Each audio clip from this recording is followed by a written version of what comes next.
ជំរាបសួរមកទាំងអស់គ្នានេះគឺជារបៀបបង្កើត Apple ID ដែល support ជាមួយនឹងប្រអប់ mail និងប្រអប់ note ដើម្បី support សូមអ្នកជ្រើសរើសយកកន្ទុយ Add iCloud របៀបនៃការបង្កើត Apple ID គឺមាន2ជម្រើសទី1អ្នកត្រូវបង្កើត mail ណាមួយដើម្បីរងចាំដូចជា Gmail Hotmail Yahoo បន្ទាប់មកអ្នកមកបង្កើត Apple ID ឲ្យដូចទៅនឹង mail នោះ Apple នឹងផ្ញើ link មួយទៅចូល mail ដែលអ្នកធ្វើរងចាំហើយអ្នកត្រូវទៅទទួល verify link នោះទៅ Apple ដំណើរការប៉ុន្តែថ្ងៃនេះខ្ញុំសូមបង្ហាញមិត្តភ័ក្តិទាំងអស់គ្នាពីរបៀបនៃការបង្កើតមួយទៀតគឺ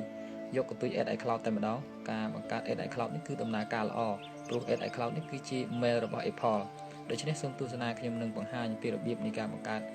កន្ទុយ Add iCloud សូមអ្នកទាំងអស់គ្នាចូលទៅក្នុង setting ហើយចូលទៅប្រអប់ iCloud ហើយ click លើពាក្យ create a new Apple ID កន្លែងនេះសូមអ្នកជ្រើសរើសថ្ងៃខែឆ្នាំកំណើតថ្ងៃខែឆ្នាំកំណើតអ្នកទាំងអស់គ្នាគួរតែដាក់ថ្ងៃខែឆ្នាំកំណើតពិតតែម្ដងដើម្បីងាយស្រួលថ្ងៃណាមួយអ្នកដូរលេខសម្ងាត់គឺ Apple ទាមទារឲ្យអ្នកឆ្លើយនៅថ្ងៃខែឆ្នាំកំណើតរបស់អ្នកទឹកអ្នកអាចដូរលេខសម្ងាត់បានហើយចុច next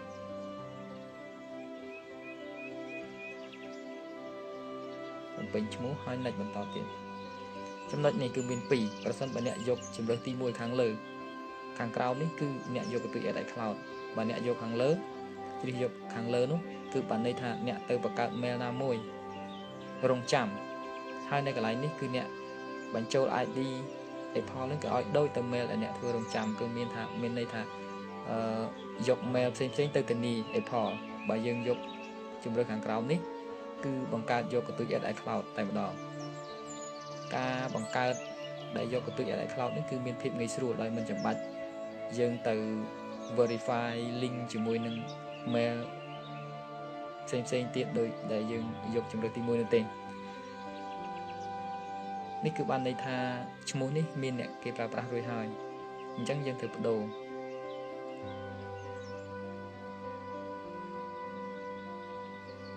ឈ្មោះនេះក៏គេត្រូវបានប្រើហើយដែរអញ្ចឹងបដូរទៅ underscore វិញហើយចុចលើពី grade next ឈ្មោះនេះឲ្យបញ្ចូលលេខសម្ងាត់ការបញ្ចូលលេខសម្ងាត់គឺត្រូវវាយលេខលាយជាមួយអក្សរតែអ្នកត្រូវវាយអក្សរធំសំណួរចម្លើយនេះការជ្រើសរើសសំណួរចម្លើយនេះក៏ត្រូវជ្រើសរើសសំណួរចម្លើយហើយចាំផងថ្ងៃក្រោយបើសិនជាយើងបដូរលេខសម្ងាត់គឺ Apple នឹងឲ្យយើងឆ្លើយនៅសំណួរចម្លើយទាំង3នេះវិញដែរដូច្នេះពេលដែលចាប់ផ្ដើមបង្កើតសូមមិត្តភក្តិទាំងអស់គ្នាចាំនៅត្រង់សំណួរចម្លើយទាំង3នេះ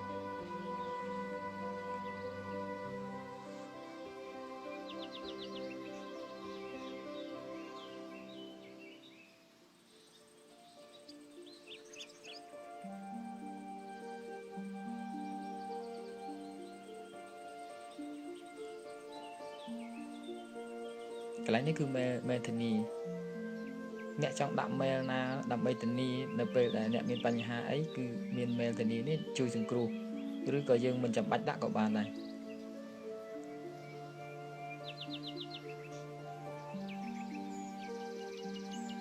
បាទប៉ុណ្ណឹងគឺចប់ហើយ Apple ID នេះគឺដំណើរការតែម្ដងដំណើរការទាំងអស់ទាំងប្រអប់ mail និងទាំងប្រអប់ note ដោយមិនចាំបាច់យើងទៅទទួល link ហើយ verify code អីដូចដែលយើងបង្កើតនៅជម្រើសទី1ដូចដែលខ្ញុំបង្ហាញពីមុននេះអញ្ចឹងគឺយើងជ្រើសរើសយកកន្ទុយ Add iCloud តែម្ដងគឺ click នៅជម្រើសទី2ខាងក្រោមនេះគឺបានកន្ទុយ Add iCloud តែម្ដង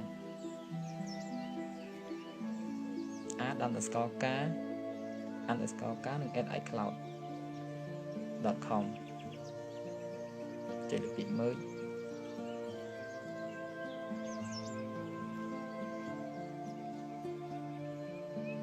នេះបើសិនជាយើងចុចលើពាក្យ OK បានន័យថាប្រអប់ Find My Phone បើកបើយើងចុច Don't Allow គឺប្រអប់ My iPhone បិទឥឡូវខ្ញុំចុច OK ប្រអប់ Find My iPhone គឺ on បើកអញ្ចឹង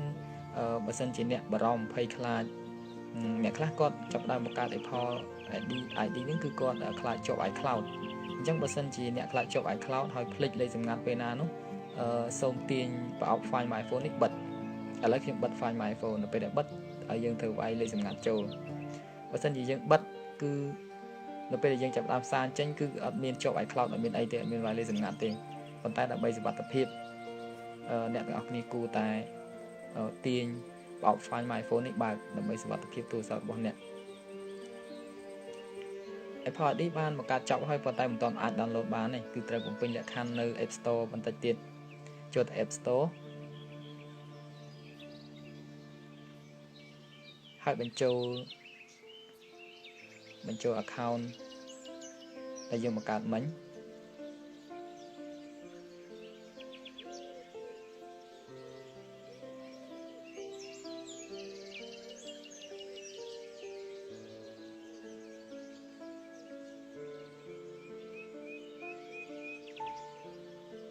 ចូលលេខសម្ងាត់ហើយអូខេបន្ទាប់មកចុចលើពាក្យថា review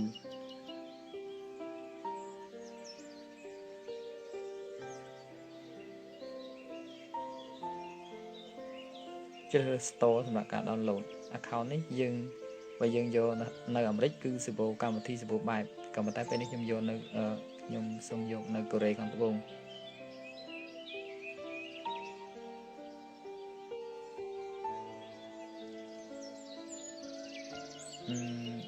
ខ្ញុំយកខ្មែរវិញចុះខ្ញុំយកខ្មែរហើយនិច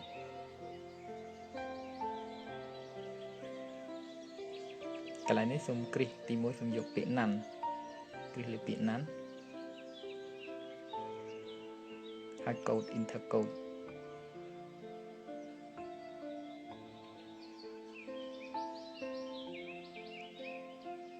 enter code នេះសូមវាយលេខ3ខ្ទង់ហើយសញ្ញាលេខដកហើយ3ខ្ទង់ទៀតជ្រើសរើស page ហើយអាសយដ្ឋាន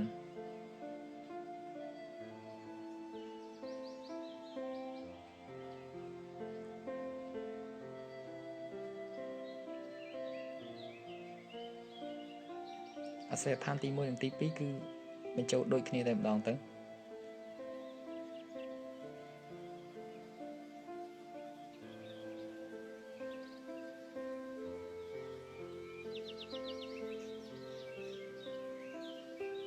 postcode សំទោសគឺកន្លែងកូដនេះគឺយើងមិនចាំបាច់បំពេញទេសម្រាប់ខ្មែរឬក៏អាមេរិកអីគឺយើងច្រឡោះចោលតែម្ដងឥឡូវខ្ញុំលុបចេញកន្លែងហ្នឹងគឺយកមកពេញនៅកន្លែង postcode នេះវិញ postcode គឺយើងបំពេញដូចរូបភាពនឹងអញ្ចឹង3ខ្ទង់សញ្ញាលេខដក3ខ្ទង់ទៀតលេខហើយលេខទូរស័ព្ទ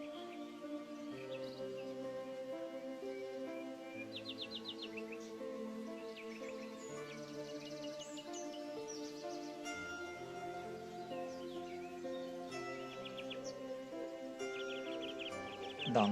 ប៉ុណ្ណឹងគឺរួចរាល់ហើយចុច next ពិនិត្យមើលសារឡើងវិញកន្លែង code enter code ហ្នឹងគឺមិនចាំបាច់បំពេញទេបាទចុច next ដងប៉ុណ្ណឹងគឺរួចរាល់ហើយវាបានចុច done ហើយវាយលេខសម្ងាត់ម្ដងទៀតយើងបញ្ចូលលេខសម្ងាត់ម្ដងទៀតឥឡូវជាមួយខ្ញុំសាក download កាកាអូថកមួយ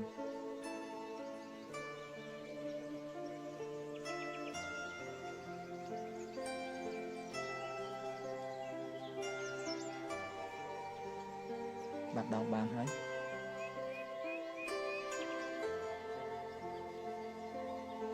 នេះគឺរបៀបនៃការបង្កើត Apple ID ដែលជ្រើសរើសយកកន្ទុយ Add iCloud គឺប្រអប់ mail គឺដំណើរការនៅពេលនេះប្រអប់ mail នេះគឺដំណើរការជាមួយនឹង Add iCloud Add iCloud នេះគឺជា mail របស់ Apple ផ្ទាល់តែម្ដង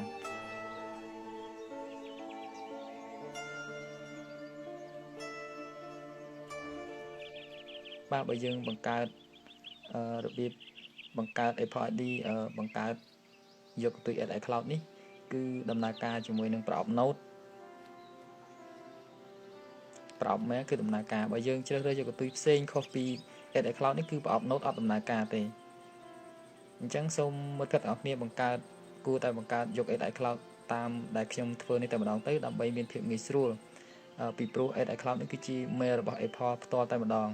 គឺ support ជាមួយនឹង iPhone និង iPad យើង